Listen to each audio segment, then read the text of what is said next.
दोस्तों नमस्कार। चुनाव मैदान में भारतीय जनता पार्टी यानी बीजेपी जरूर है, लेकिन इस चुनाव के केंद्र में बीजेपी नहीं है। इस चुनाव के केंद्र में नरेंद्र मोदी हैं।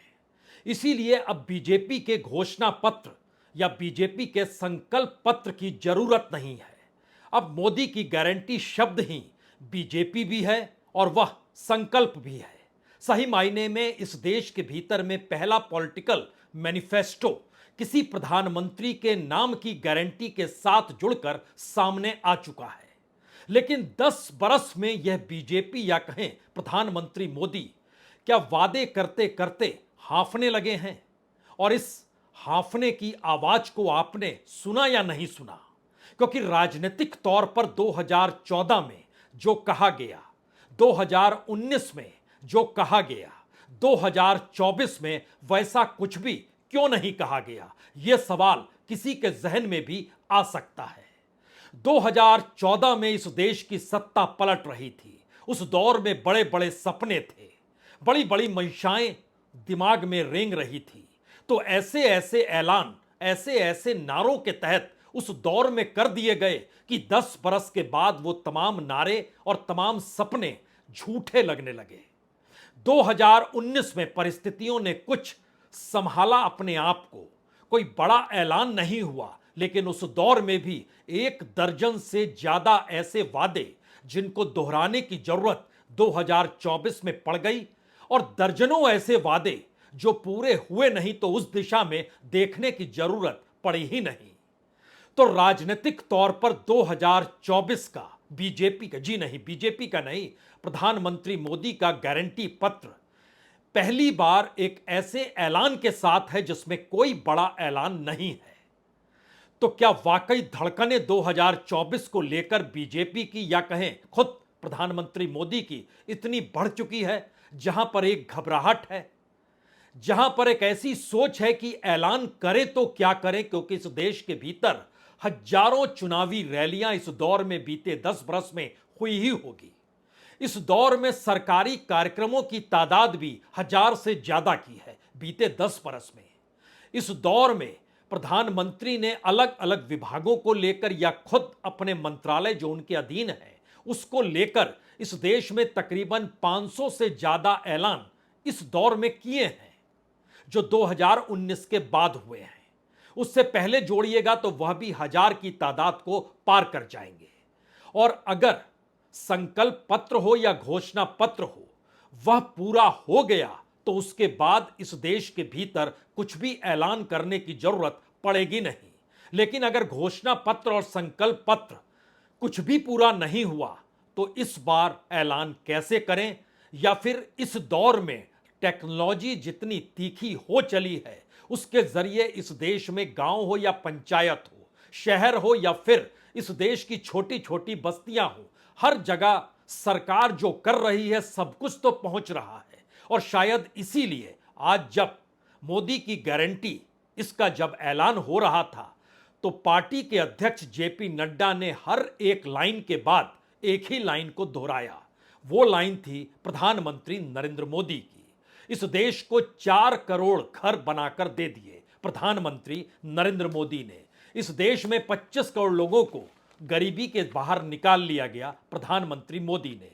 इस देश में 10 करोड़ सिलेंडर पहुंच गए घरों में, प्रधानमंत्री मोदी ने पहुंचाए। 11 करोड़ महिलाएं जो इज्जत के साथ हालात के साथ जूझते हुए आगे बढ़ गई प्रधानमंत्री मोदी के जरिए। 2 लाख पंचायतों में इंटरनेट पहुंच गया प्रधानमंत्री मोदी के जरिए।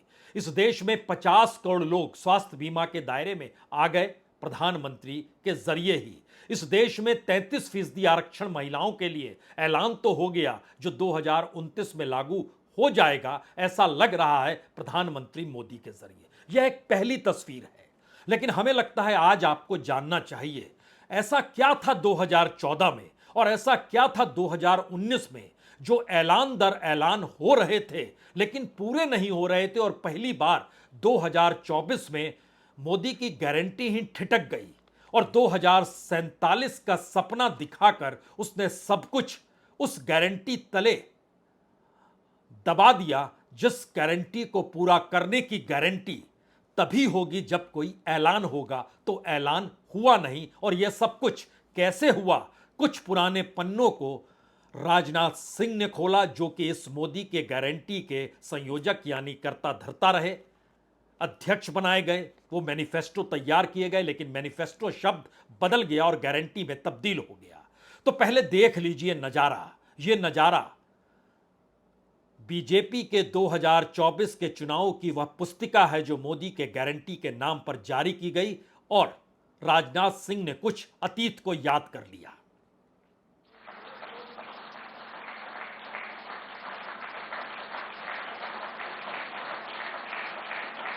सबसे पहले तो मैं आपको धन्यवाद देना चाहता हूं कि आपने इस संकल्प पत्र समिति की अध्यक्षता का दायित्व मेरे ऊपर सौंपा, और मुझे इस बात का हर्ष है, संतोष भी है कि मोदी जी के नेतृत्व में हमने देशवासियों से किया गया हर वादा पूरा किया है।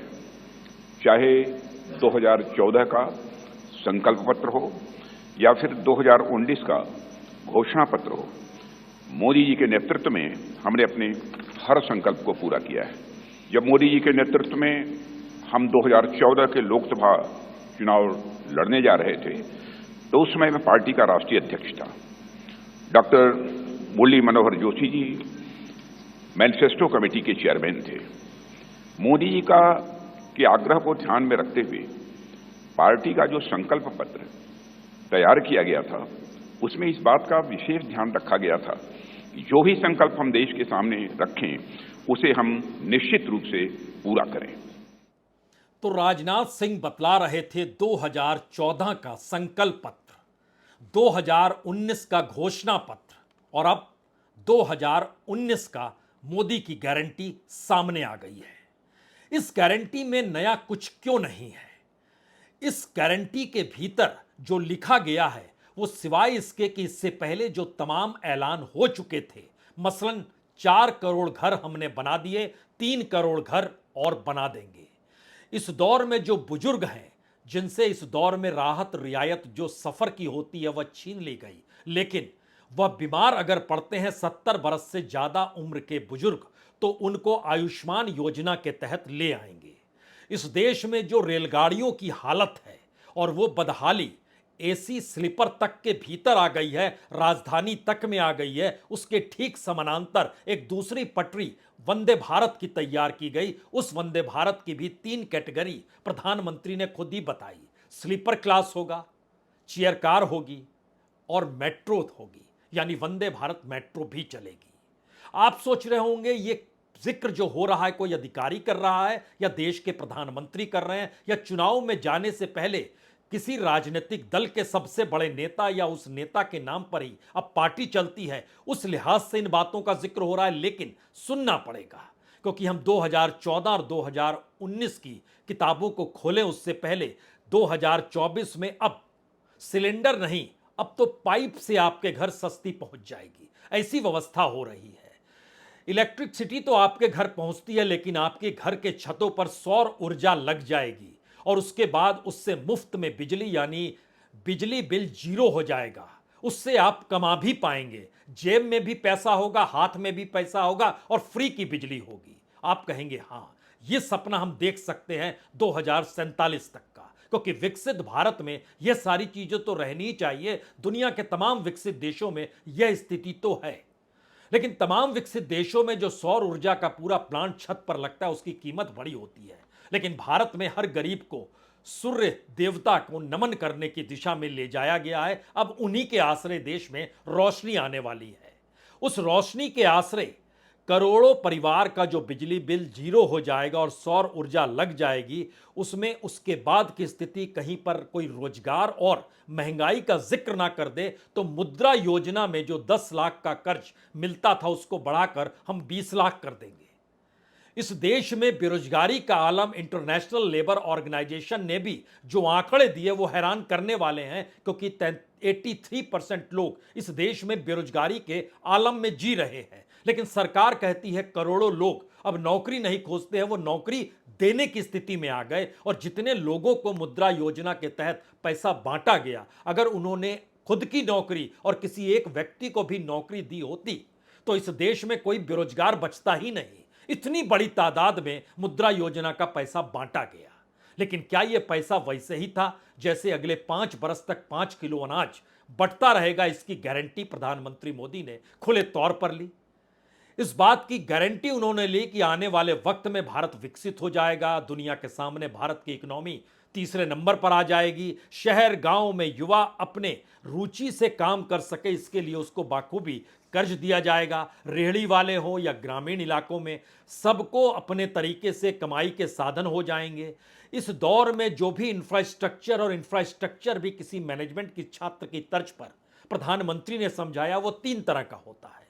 एक सोशल इंफ्रास्ट्रक्चर, एक डिजिटल इंफ्रास्ट्रक्चर, एक फिजिकल इंफ्रास्ट्रक्चर। आप कहेंगे हम कहीं किसी बिजनेस स्कूल में तो नहीं आ गए। दरअसल भाषण जो तैयार होता है उसको हर दृष्टि से जो नवरत्न दरबार के होते हैं सब मिलकर तैयार करते हैं और सब अपनी बुद्धि का उपयोग करते हैं। और प्रधानमंत्री के दोनों तरफ एक टेलीप्रॉम्प्टर रहता है जो दिखाई आपको दे या ना दे, लेकिन उसमें सब कुछ दिखाई देता है।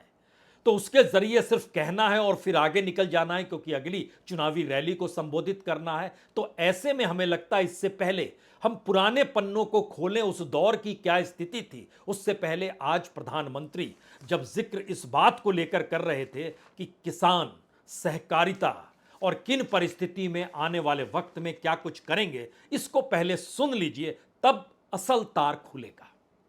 ये भाजपा ही है जो किसान क्रेडिट कार्ड के दायरे में हमारे पशुपालक भाई बहनों को, हमारे मछुआरे भाई बहनों को जोड़ा है।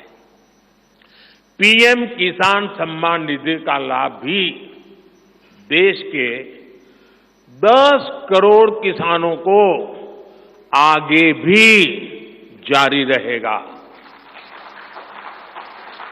सहकारिता से समृद्धि के विजन पर चलते हुए भाजपा राष्ट्रीय सहकारिता नीति लेकर के आएगी और ये एक बहुत बड़े क्रांतिकारी दिशा में हम बढ़ने वाले हैं।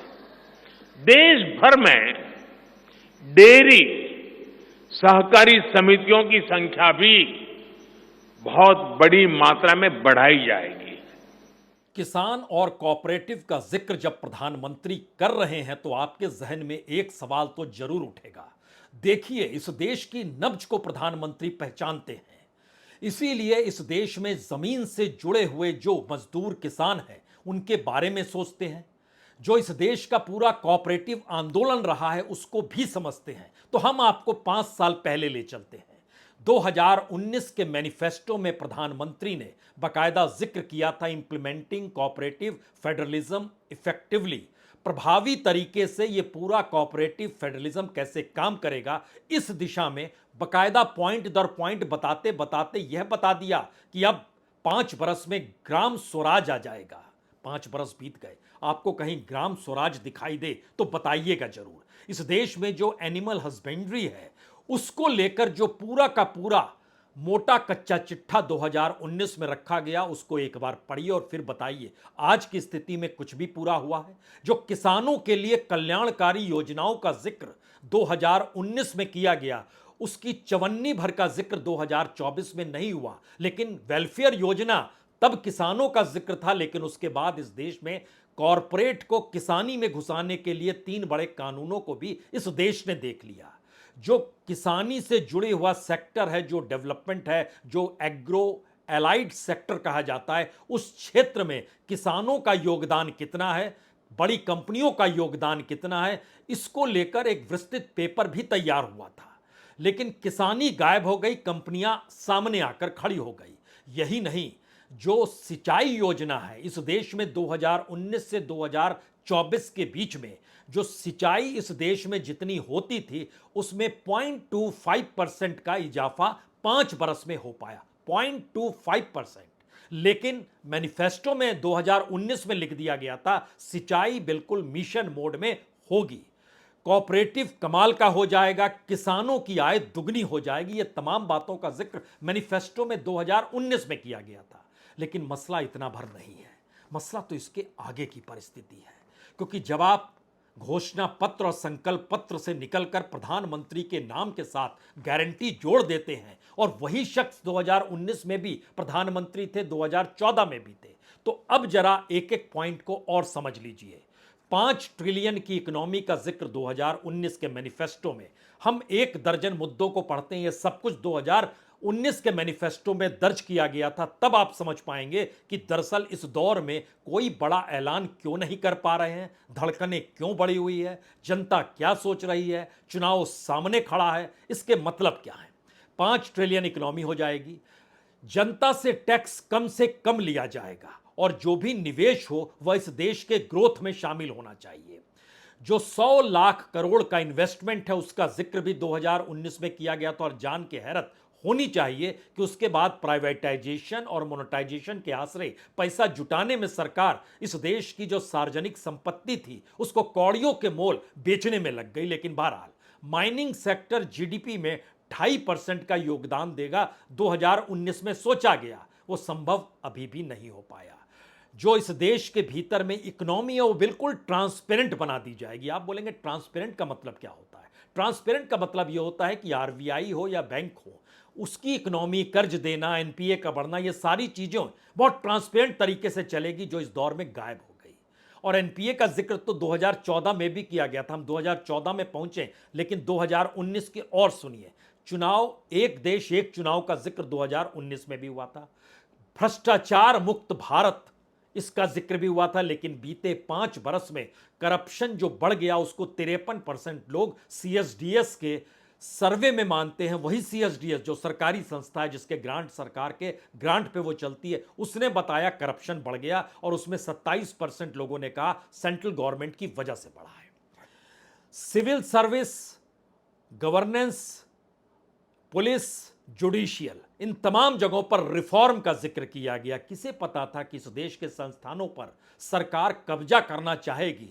सुप्रीम कोर्ट या जुडिशरी तो किसी तरीके से छटपटाते हुए बच गई, लेकिन इस देश के नौकरशाह या इंस्टीट्यूशन नहीं बन पाए। पार्लियामेंट के भीतर खुले तौर पर विपक्ष ने यह आरोप लगाया, वो सीबीआई हो, ईडी हो, आईटी हो, सीएजी हो, कोई भी संस्थान हो, वो पूरी तरीके से सरकार के हिसाब से काम करने लगे। तो क्या गवर्नेंस रिफॉर्म 2019 में जो सोचा गया था वो यही था? पुलिस रिफॉर्म यही था कि सत्तानुकूल काम पुलिस करने लगेगी। जुडिशियल रिफॉर्म का जिक्र भी था, जिसमें जजों की नियुक्ति भी अपने हाथ में लेना चाहती थी सरकार, लेकिन वो चल नहीं पाया, और कॉलेजियम इस दौर में हुआ नहीं, तो परिस्थिति अनुकूल नहीं हो पाई। क्या ये स्थिति आ गई? इन तमाम बातों के बाद जिक्र तो हिमालय को भी प्रोटेक्ट करने का था, लेकिन हिमालय के भीतर किस रूप में, वहां पर कितना बारूद भरा गया, क्या क्या टनल बनाए गए, सब कुछ तो आंखों के सामने है। लेकिन यह सब कुछ जिक्र हो रहा था 2019 में। नॉर्थ ईस्ट के स्टेट्स, उनके डेवलपमेंट का जिक्र था, लेकिन मणिपुर के बाद और उसकी घटना के बाद प्रधानमंत्री उस नॉर्थ ईस्ट की दिशा में देखने तक नहीं गए।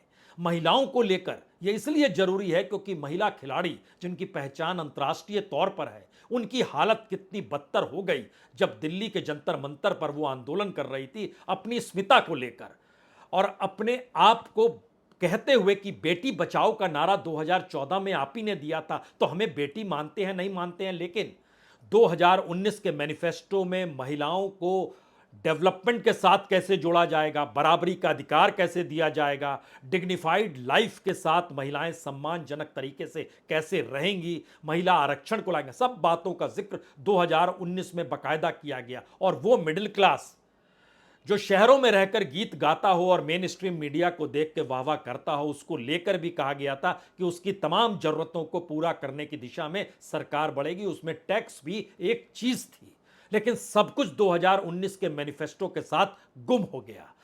अल्पसंख्यकों को लेकर कहा गया कि सम्मान के साथ उनका विकास किया जाएगा, ये लाइन लिखी गई, सम्मान के साथ अल्पसंख्यकों का विकास। लेकिन इस देश में अल्पसंख्यक एक भी साथ जुड़ जाए, वह भी राजनीतिक तौर पर यह बर्दाश्त नहीं है। तो मोदी की गारंटी इस रूप में अगर एक पुस्तिका के तौर पर सामने आई है, तो इसको दस्तावेज के तौर पर अब संभाल कर रख लीजिए, और मौका मिले तो 2014 का भी निकालिए, 2019 का भी निकालिए। 2019 में तो देश के तमाम छोटे छोटे दुकानदारों के लिए बकायदा एक पेंशन योजना का ऐलान कर दिया गया था कि हो जाएगा, लेकिन हुआ नहीं। जो लेबर फोर्स है इस देश की, उसकी वेलफेयर का जिक्र था, लेकिन हुआ नहीं। लेबर फोर्स की स्थिति कोविड के बाद क्या हो गई, असंगठित क्षेत्र कैसे बिखर गया, सब कुछ सबके सामने है। और ऐसे में जब प्रधानमंत्री कोई ऐलान करते हैं तो वो कैसे करते हैं, इसको एक मिनट सुन लीजिए, क्योंकि इसके बाद हम 2014 का कच्चा चिट्ठा आपके सामने लेकर आएंगे। 2025 में भगवान बिरसा मुंडा की 150वीं जन्म जयंती है। इसे राष्ट्रीय स्तर पर मनाया जाएगा। जनजातीय गौरव अभियान को राष्ट्र भर में गति दी जाएगी। भाजपा जनजातीय विरासत पर अनुसंधान को भी प्रोत्साहित करेगी। डिजिटल जनजातीय कला एकेडमी की भी स्थापना की जाएगी। वन उपज आधारित स्टार्टअप्स और स्वयं सहायता समूहों को भी बढ़ावा दिया जाएगा। 700 से ज्यादा एकलव्य स्कूलों के निर्माण के लक्ष्य को भी जल्द से जल्द प्राप्त किया जाएगा। साथियों, भाजपा विकास भी और विरासत भी उस मंत्र में विश्वास करती है। अब यह प्रधानमंत्री का अपना अंदाज है, जी नहीं। यह बीजेपी का अपना अंदाज है, जी नहीं। यह मोदी की गारंटी का अपना अंदाज है कि किन बातों को किस तरीके से चुनाव के मौके पर इस देश के सामने रखना है। क्योंकि जब वो प्रधानमंत्री नहीं बने थे और प्रधानमंत्री बनने जा रहे थे, क्योंकि 2014 के चुनाव में लगभग तय हो चला था कि अब नरेंद्र मोदी देश के प्रधानमंत्री होंगे। आप कल्पना कर सकते हैं उस दौर में जो संकल्प पत्र या घोषणा पत्र जारी किया गया, उसके दूसरे पन्ने पर प्रधानमंत्री ने संकल्प लिया था और उन्होंने बाकायदा राइटिंग में इस बात का जिक्र किया गया था कि मैं 3 वादे करना चाहता हूं। पहला वादा यह है कि मैं व्यक्तिगत रूप में देश की जनता जो मुझे दायित्व देगी, मैं उसे पूरा करने में कभी भी कोई कमी नहीं रखूंगा। यह पहला वादा था। इस वादे के साथ आपके जहन में अब सवाल होगा कि 10 बरस के बाद जनता बार बार जब पूछ रही है और उसके सवालों में महंगाई है, बेरोजगारी है, आय की कमी का हो जाना है, परिस्थितियां नाजुक है, सामाजिक तौर पर मोटी मोटी लकीरें इस देश के भीतर खींची जानी है, तमाम चीज आपके जहन में आ सकती है। तो प्रधानमंत्री का 2014 के घोषणा पत्र में किया गया पहला वादा याद कर लीजिएगा, जब वो कह रहे हैं कि आप कोई भी जनता मुझे जो भी दायित्व देगी, मैं उसे पूरा करने में कभी भी कोई कमी नहीं रखूंगा। दूसरा उनका वादा था, मैं अपने लिए कभी कुछ नहीं करूंगा। अपने लिए कुछ नहीं करूंगा। कोई पूछ भी सकता है कि इस देश के भीतर में प्रधानमंत्री का क्या कुछ होता है। प्रधानमंत्री जब अपने ऊपर इस देश के टैक्स पेयर का पैसा खर्च करते हैं तो उसको लेकर एक वक्त पार्लियामेंट में राम मनोहर लोहिया जवाहरलाल नेहरू को घेर लेते हैं कि आपके ऊपर कितने हजार रुपए खर्च होते हैं। इस दौर में कोई यह आरोप लगा सकता है क्या कि हवाई जहाज 8.5 करोड़ का क्यों बन गया? गाड़ियों का रेला जो चलता है, दुनिया के किसी भी प्रधानमंत्री या राष्ट्रपति से ज्यादा महंगी गाड़ी आपके पास क्यों है? एसपीजी की सुरक्षा जो सिर्फ प्रधानमंत्री के लिए है और इस देश में सुरक्षा प्रधानमंत्री को लेकर लगभग 500 करोड़ से ज्यादा की सुरक्षा के दायरे में प्रधानमंत्री रहते हैं। ऐसी कौन सी स्थिति आ गई? लेकिन बहरहाल दूसरा वादा उन्होंने 2014 में किया था, मैं अपने लिए कभी कुछ नहीं करूंगा, मान लीजिए। तीसरा वादा उनका था कि मैं बद इरादे से, यानी गलत इरादे के साथ कभी भी कोई काम नहीं करूंगा, यह विश्वास दिलाता हूं। और इसी के साथ 2014 का घोषणा पत्र जारी हुआ था और उसके बाद जबरदस्त जीत मिली थी। लेकिन उस घोषणा पत्र में क्या था? उस घोषणा पत्र में महंगाई का जिक्र था। महंगाई का जिक्र तो हर घोषणा पत्र में होता है, लेकिन इस बार नहीं है। 2014 में बताया गया था कि इस देश में महंगाई नहीं बढ़े, इसके लिए हम दाम यानी कीमत स्थिरीकरण कोष एक बनाने वाले हैं। आपको कभी नजर आया है, सुना है आपने? ऐसी भी चीज हो सकती है, लेकिन जिक्र किया गया था। यहां तक कि जो फूड कॉरपोरेशन ऑफ इंडिया है, जिसको इस दौर में अडानी के तमाम बड़े बड़े वेयरहाउस जो बनते चले जा रहे हैं, एफसीआई को खत्म किया जा रहा है। एफसीआई 4 लाख करोड़ से ज्यादा के कर्ज में डूबे हुए हैं।